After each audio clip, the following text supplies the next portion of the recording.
ንገረኝ ምንድነው? ሀብል ነው ምን አርግ ነው የምትይኝ? ቆይ አላሳዝንህ?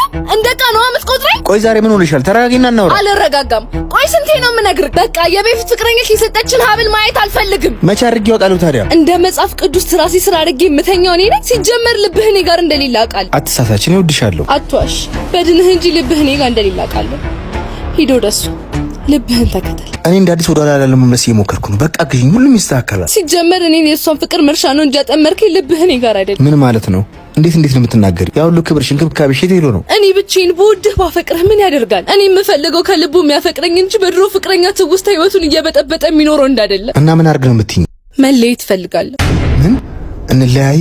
አዎ እንለያይ። በአንድ ሰው ፍቅር ብቻ ትዳር ሊኖር አይችልም። አንተም ራስህን ተከተል።